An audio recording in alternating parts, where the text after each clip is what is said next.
Good morning, I am Sanjulata, assistant professor government law college Pali से। आज हम इंडियन कॉन्ट्रैक्ट एक्ट के अंदर ऑफर यानी प्रस्ताव, प्रपोजल के बारे में पढ़ेंगे। प्रपोजल क्या होता है इसको हम एक उदाहरण से समझ सकते हैं। जैसे कि ए व्यक्ति है, बी व्यक्ति, ये दो व्यक्ति ए और बी। ए के पास में कोई कार है, ये अपनी कार बी को बेचना चाहता है। तो ये कहता है कि बी, मैं तुम्हें अपनी कार 50,000 रुपये में बेचना चाहता हूँ, क्या तुम इसे खरीदोगे? तो ये क्या है, जो ए ने जो बात कही है बी से कि वो उसकी कार खरीद रहे, इसका उद्देश्य क्या है कि बी इस कार को खरीदने में अपनी सहमति प्रदान कर दे। तो ये क्या है, प्रस्ताव। क्या ए ने क्या किया है, प्रस्ताव किया है। ये तो हो गया पॉजिटिव वाला, मतलब ए अपनी कार बी को 50,000 रुपये में बेचना चाहता है और ये चाहता है कि बी उसके जो बात है, उसने जो प्रस्ताव किया उसको स्वीकार कर ले। तो ये हो गया पॉजिटिव वाला। अब आता है, इसका एक अन्य उदाहरण दे सकते हैं कि ये दो व्यक्ति हैं ए और बी। ए ने बी व्यक्ति की मानहानि कर दी। अब बी चाहता है कि वो उसके विरुद्ध केस कर दे, परंतु ए चाहता है कि बी उसके विरुद्ध केस ना करे। तो ए क्या कहता है कि बी, मैंने तुम्हारी मानहानि की है, इसके लिए मैं तुम्हें सॉरी मांगता हूँ, तुम मुझ पे केस मत करो। अगर तुम मुझ पे केस नहीं करोगे तो मैं तुम्हें 5,000 रुपये दूंगा। तो ये क्या है, ये क्या कह रहा, केस नहीं करने की बात कह रहा है।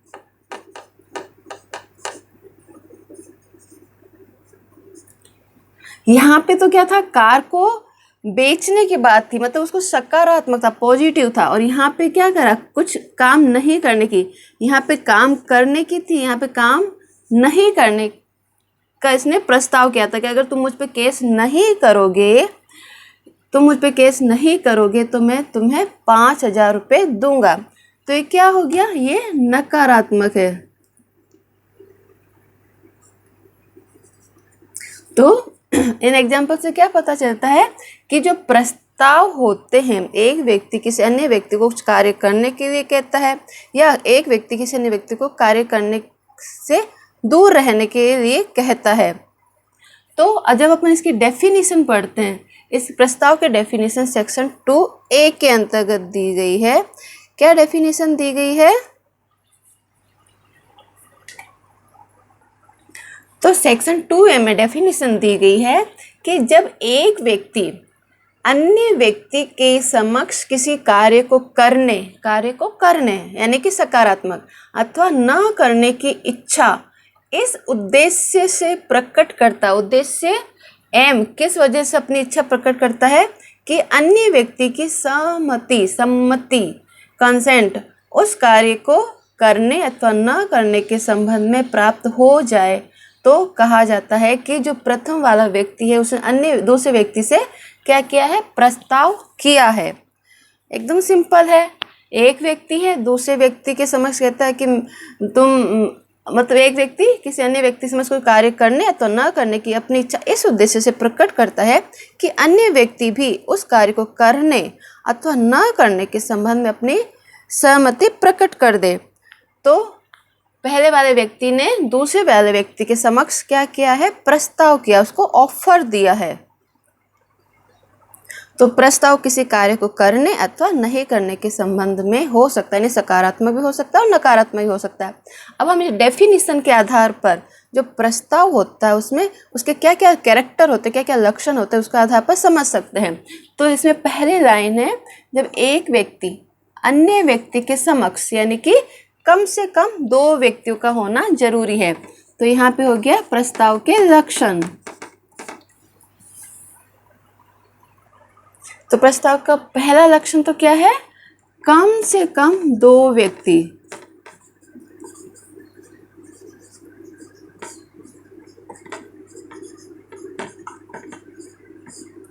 कम से कम दो व्यक्तियों का होना जरूरी है। दूसरा लक्षण क्या है इसका, किसी कार्य को करना अथवा न करने की इच्छा।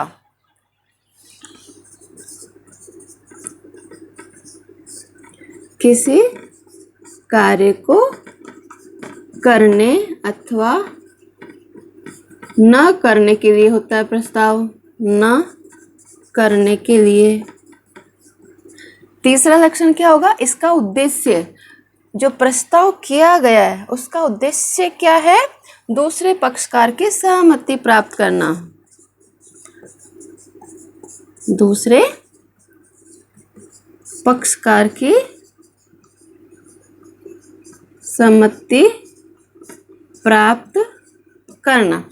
तो ये हो गए 3 मुख्य लक्षण हो गए जो कि इसकी परिभाषा से प्रकट होते हैं। कम से कम 2 व्यक्ति किसी कार्य को करने अथवा न करने के लिए प्रस्ताव किया जाता है। उद्देश्य क्या है, अन्य व्यक्ति की सहमति प्राप्त करना। इसके अलावा और क्या क्या लक्षण होने चाहिए प्रस्ताव में, प्रस्ताव वैधानिक संबंध स्थापित करने के उद्देश्य से किया गया होना चाहिए, तभी कोई भी एग्रीमेंट कॉन्ट्रैक्ट में परिवर्तित होता है। इसके अलावा क्या होता है, तो पहला तो हो गया वैधानिक संबंध स्थापित करना, ये 4th पॉइंट है, वैधानिक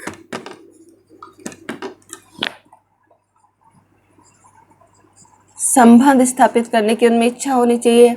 5वां इम्पोर्टेंट है, जो प्रस्ताव किया गया है प्रस्ताव का संवहन होना जरूरी होता है, कम्युनिकेशन ऑफ द प्रपोजल। यानी कि जब किसी व्यक्ति ने जैसे पहले वाले व्यक्ति ने अन्य व्यक्ति को कुछ प्रस्ताव किया और वो प्रस्ताव दूसरे व्यक्ति के पास पहुंचता ही नहीं है, उसके नॉलेज में ही नहीं आता, तो उस प्रस्ताव का कोई भी इम्पोर्टेंस नहीं होती है। तो प्रस्ताव का संवहन का मतलब होता है जिस व्यक्ति को प्रस्ताव किया गया है उस व्यक्ति की नॉलेज में वह प्रस्ताव आ जाए। तो ये हो गई प्रस्ताव की डेफिनेशन। अब हम पढ़ते हैं प्रस्ताव के प्रकार। प्रस्ताव के जो प्रस्ताव उसको कितने प्रकारों में बांटा जा सकता है, इसके प्रस्ताव को 3 आधारों पर बांटा गया है जिसका अपन डिटेल में पढ़ते हैं। अब तो जो प्रस्ताव है प्रस्ताव को इन आधारों पर यानी 3 आधारों पर वर्गीकृत किया जा सकता है। पहला आधार है प्रस्ताव करने की विधि के आधार पर, दूसरा प्रस्ताव ग्रहीताओं के आधार पर, तीसरा प्रस्ताव की प्रकृति के आधार पर। अब अपन एक एक करते हैं। सबसे पहले है प्रस्ताव करने की विधि के आधार पर। प्रस्ताव करने की विधि के आधार पर प्रस्ताव 2 प्रकार के होते हैं। पहला होता है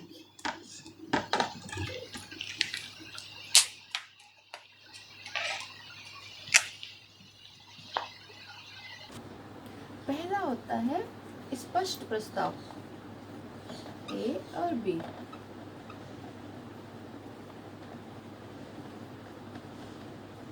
दूसरा होता है गर्भित प्रस्ताव।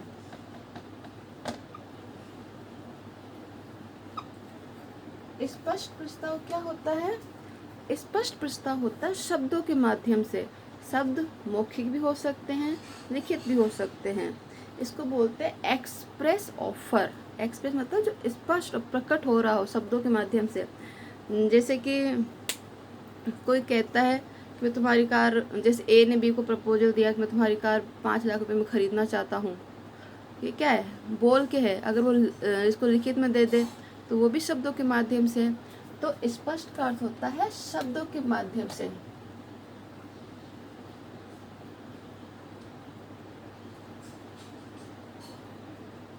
शब्द लिखित या मौखिक दोनों हो सकते हैं। गर्भित का अर्थ होता है इम्प्लाइड ऑफर। इम्प्लाइड मतलब जो शब्दों के अतिरिक्त किसी अन्य माध्यम से किया गया हो, संकेत के माध्यम से किया गया हो, तो वो क्या होगा, गर्भित। इसमें शब्दों का प्रयोग नहीं किया जाता है। जैसे ए को स्टेशन जाना है, रेलवे स्टेशन जाना है, बस स्टेशन जाना है। ये क्या करता है, बी है, इसके पास में कार है। ये ए बी को इशारा करके कार को रोकता है और इशारा करता है कि उसको स्टेशन जाना है। ये भी नहीं बताता इसको कितना किराया देना, ये पूछता भी नहीं कितना किराया आप लोगे। तो ये कार में जैसे ही बैठेगा, इनके बीच में एक इम्प्लाइड ऑफर क्या होता है, बन जाता है। जैसे यहाँ पर ये स्टेशन पर उतरेगा, ये बी को जो उचित किराया है वो उसको पे कर देगा। तो यहाँ पे क्या हुआ, यहाँ पे इसने कोई भी शब्दों का यूज नहीं किया है। यहाँ पे क्या हुआ, गर्भित प्रस्ताव का निर्माण होता है। ये हो गए प्रस्ताव करने की विधि के आधार पर, स्पष्ट, एक्सप्रेस, गर्भित यानी इम्प्लाइड। अब इसके बाद में आता है प्रस्ताव ग्रहीताओं के आधार पर। प्रस्ताव गृहीतों के आधार पर ऑफर कितने प्रकार का होता है? प्रस्ताव गृहीतों के आधार पर ऑफर 2 प्रकार का होता है। एक तो होता है विशिष्ट प्रस्ताव।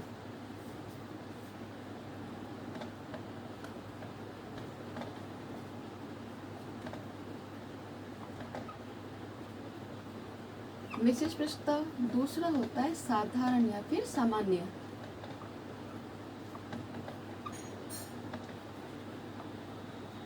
विशिष्ट प्रस्ताव में क्या होता है? विशिष्ट प्रस्ताव में जिस व्यक्ति को ऑफर किया जाता है, यानी एक व्यक्ति ने बी को ऑफर किया तो बी व्यक्ति ही उसको स्वीकार करेगा, अन्य व्यक्ति स्वीकार नहीं करता। यानी कि किसी व्यक्ति विशेष को प्रस्ताव किया जाता है और वह व्यक्ति विशेष उस प्रस्ताव को स्वीकार कर सकता है, तो उसको कहते हैं स्पेसिफिक ऑफर या फिर विशिष्ट प्रस्ताव। इसके संबंध में फेमस केस है बोल्टन वर्सेस जोन्स का।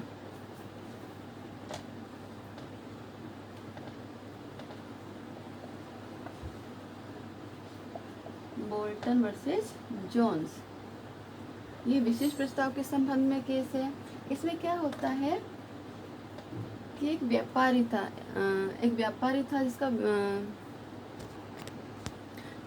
था जिसने अपना सारा सामान किसको बेच दिया? अपना उसका जो व्यापार था वो बोल्टन को बेच दिया। बोल्टन क्या था? व्यापारी का मैनेजर था। मैनेजर बोल्टन था। इसने व्यापारी ने अपना सारा बिजनेस व्यापार मैनेजर इसको बोल्टन को बेच दिया। जिस दिन वो व्यापारी ने बोल्टन को अपना व्यापार बेचा, उसी दिन ये जॉन्स नामक व्यक्ति, इसको नहीं पता कि व्यापारी ने अपना बिजनेस इसको हैंड ओवर कर दिया है, तो जॉन्स ने इस व्यक्ति को यानी व्यापारी को व्यक्तिगत रूप से, यानी इसका नाम जो भी नाम था इसके व्यक्तिगत नाम से एक क्रय का आदेश दिया कि मुझे तुमसे इतना सामान चाहिए। तो जॉन्स ने तो किसको ऑफर किया था? व्यापारी को किया था, क्योंकि इसने व्यक्तिगत नाम से इसको ऑफर दिया। परंतु व्यापारी ने इसको अपना बिजनेस बेच दिया था। तो इसने सोचा कि जो जॉन्स ने क्रय आदेश दिया है, व्यापारी का तो बिजनेस रहा नहीं, अब मेरा हो गया, तो इसने इसकी जगह पर जो भी इसने जो क्रय आदेश दिया था उसके बदले में इसको जो जो चीज़ें चाहिए थी वो उसने डिलीवर कर दी। जब इसको पेमेंट देने की बात आई तो जॉन्स ने मना कर दिया कि मैं तुम्हें पेमेंट नहीं दूंगा। तो बोल्टन कोर्ट में गया, जो इसका बकाया था, मतलब उसे कुछ दिया ही नहीं था, तो अपने पैसे देने के लिए कोर्ट में गया कि मैंने इसका माल की डिलीवरी की है, या मेरे को पैसे देने से मना कर रहा है। तो यहाँ पे कोर्ट क्या कहता है कि जॉन्स ने जो ऑफर दिया था वो क्या था? वो स्पेसिफिक ऑफर था। उसने व्यापारी को व्यक्तिगत नाम से ऑफर दिया, ना कि बोल्टन को दिया था। उसको तो पता ही नहीं कि व्यापारी ने अपना जो बिजनेस है इसको बोल्टन को ट्रांसफ़र कर दिया है। तो कोर्ट ने कहा कि जो ऑफर था वो स्पेसिफिक था, इसमें केवल व्यापारी ही इसको इसको स्वीकार कर सकता था। अगर ये सामान की डिलीवरी करता तो इसको पैसे देने के लिए जॉन्स को बाध्य किया जा सकता था। बोल्टन से तो उसने, और बोल्टन ने तो ऑफर अपनी तरफ से स्वीकार किया, इसने तो ऑफर इसको दिया ही नहीं था। तो यहाँ पे बोल्टन को कुछ भी नहीं मिलेगा, क्योंकि ये स्पेसिफिक क्या था? ऑफर था। तो ये हो गया फेमस केस से पूछा जाता ऑब्जेक्टिव में कि बोल्टन वर्सेस जॉन्स का केस किससे संबंधित था? स्पेसिफिक प्रपोजल से संबंधित था। अब आता है साधारण या सामान्य प्रस्ताव। साधारण या सामान्य प्रस्ताव क्या होता है? ये सामान्य प्रस्ताव जन सामान्य को किया जाता है, यानी जनता को किया जाता है, जनता के किसी वर्ग को किया जाता है। तो जन सामान्य को किया जाता है तो कोई भी व्यक्ति इनकी जो शर्तें हैं, जो ऑफर का उसमें जो भी शर्तें थी उसको पालन करके उसको स्वीकार कर सकता है। या फिर जनता के किसी वर्ग को किया गया था तो उस वर्ग में से कोई भी सदस्य है उन शर्तों को पूरा करके उस ऑफर को स्वीकार कर सकता है, उसका पक्षकार बन सकता है। तो सामान्य के लिए कोई व्यक्ति विशेष नहीं होता है, सामान्य जनता के लिए खुला रहता है, कोई भी व्यक्ति इसमें इसका पार्टनर बन सकता है। और ऐसे प्रस्ताव की जो स्वीकृति होती है, स्वीकृति कैसे होगी? इसकी शर्तों को पालन करके इसको स्वीकृत किया गया माना जाता है। तो इसकी स्वीकृति को भी पूर्व सूचना देनी आवश्यक नहीं होती है। तो इसके संबंध में फेमस केस है जो कई बार पूछा गया है, Shrimati Carlin.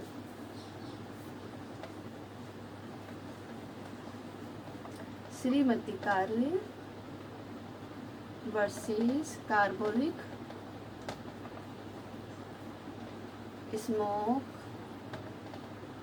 Ball, Shrimati Carlill versus carbolic smoke ball company 1893 का केस है। इसके अंदर न्यायाधीश कौन थे? इसके अंदर न्यायाधीश हॉकिंस थे।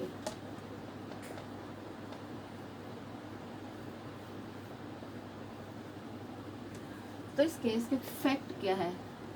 इस केस में क्या होता है कि जो कार्बोरिक स्मोक बॉल कंपनी है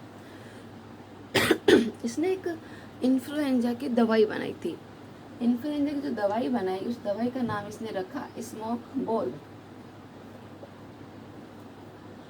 कंपनी ने दवाई बनाई इन्फ्लुएंजा की, दवाई का नाम रखा स्मोक बॉल। इसने कहा कि जो भी व्यक्ति, सामान्य प्रस्ताव है तो जो भी कोई व्यक्ति जो स्मोक बॉल जो उसने दवाई बनाई थी, उस दवाई का 2 वीक तक पर डे 3 टाइम सेवन करेगा, तो जो भी प्रतिदिन 3 बार इस दवाई को लेगा, उसको भविष्य में कभी भी इन्फ्लुएंजा नहीं होगा। यदि किसी व्यक्ति को इन्फ्लुएंजा हो जाता, मतलब वो बीमारी वापस हो जाती, तो कंपनी उसको 100 पाउंड के रूप में जो कंपेंसेशन देगी 100 पाउंड होगा, तो कंपेंसेशन देगी वो 100 पाउंड होगा। सामान्य प्रस्ताव था, कार्बोरिक स्मोक बॉल कंपनी थी, इसने इन्फ्लुएंजा नामक दवाई बनाई थी, दवाई का नाम इसने स्मोक बॉल रखा था। ये शर्त रखी कि जो भी व्यक्ति इस दवाई को 2 वीक तक लगातार प्रतिदिन 3 बार लेगा, उसको भविष्य में कभी भी इन्फ्लुएंजा नहीं होगा। तो इसमें जो श्रीमती कार्लिल थी, इसने 2 वीक तक जैसे जैसा कंपनी ने बताया उसके अकॉर्डिंग इसने दवाई ली, फिर भी इसको क्या हो गया? इन्फ्लुएंजा हो गया। तो ये क्षतिपूर्ति के लिए 100 पाउंड की राशि प्राप्त करने के लिए कोर्ट में गई। इसने दावा किया कि मुझे इन्फ्लुएंजा हो गया, मैंने दवाई ली। तो कोर्ट में इसने केस दायर किया। तो न्यायाधीश हॉकिंस ने कहा कि एक सामान्य प्रस्ताव था, इस सामान्य प्रस्ताव, क्योंकि इस कोर्ट में क्यों जाना पड़ा? क्योंकि इसने जो कंपनी थी, इसने 100 पाउंड की क्षतिपूर्ति देने से मना कर दिया। तो कोर्ट कहता है कि एक सामान्य प्रस्ताव था और कोई भी व्यक्ति इसे स्वीकार कर सकता है, इसकी शर्तों को पूरा करके इसे कोई भी व्यक्ति स्वीकार कर सकता है। और यहाँ पे जो कंपनी, इस कंपनी को श्रीमती कार्लिल को 100 पाउंड क्षतिपूर्ति के रूप में देने पड़ेंगे। तो हो गया। विशेष प्रस्ताव तो किसी व्यक्ति विशेष को किया जाता है और व्यक्ति विशेष उसे स्वीकार करेगा, जबकि साधारण प्रस्ताव या सामान्य प्रस्ताव किसी भी व्यक्ति के लिए खुला रहता है। वो इसकी शर्तों को, जो प्रस्ताव में जो शर्तें दी हुई शर्तों को पूरा करके उसको स्वीकार कर सकता है, उसका पक्षकार बन सकता है। इसके संबंध में famous case Shrimati Carlill versus carbolic smoke ball company. विशेष प्रस्ताव में बोल्टन वर्सेस जोन्स का केस फेमस है। अब तीसरा आता है प्रस्ताव की प्रकृति के आधार पर, यानी on the basis of nature of offer. ये 3 प्रकार का होता है। कौन कौन से होंगे? पहला होता है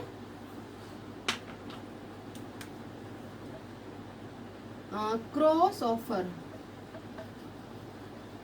ऑफर यानी कि प्रति प्रस्ताव। दूसरा होता है काउंटर ऑफर यानी स्थानापन्न प्रस्ताव।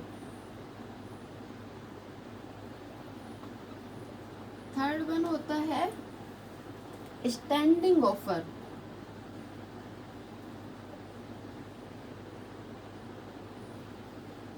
स्टैंडिंग ऑफर यानी कि स्थायी प्रस्ताव या फिर चालू प्रस्ताव। अब क्रॉस ऑफर का मीनिंग क्या होता है? क्रॉस ऑफर यानी कि प्रति प्रस्ताव मतलब जो एक दूसरे से एक साथ में किए जाते हैं, जैसे कि ए और बी।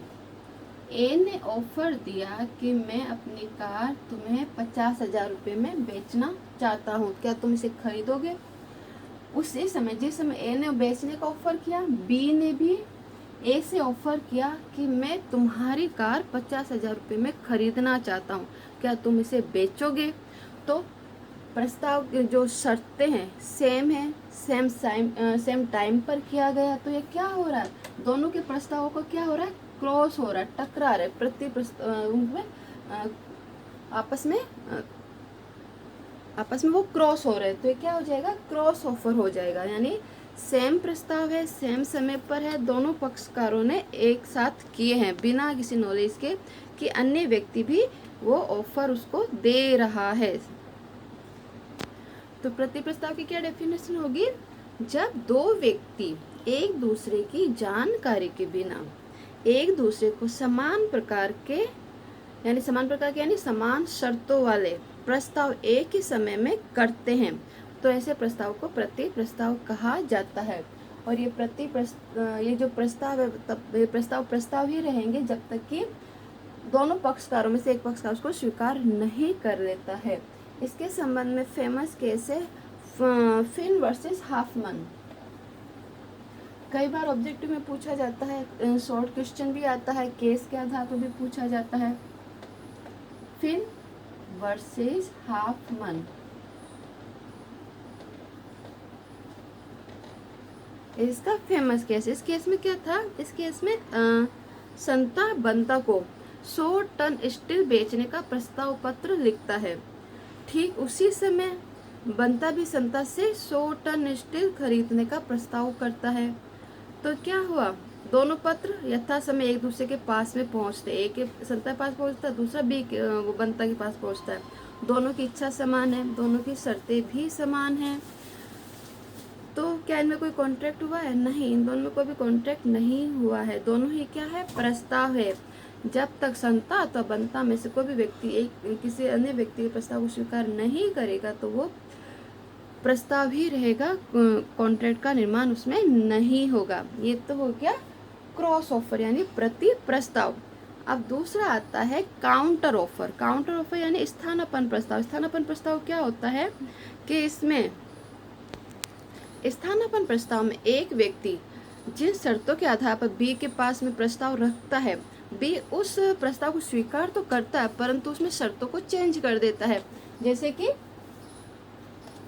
ए कहता है कि मैं तुम्हें अपनी कार 50,000 रुपये में बेचना चाहता हूँ।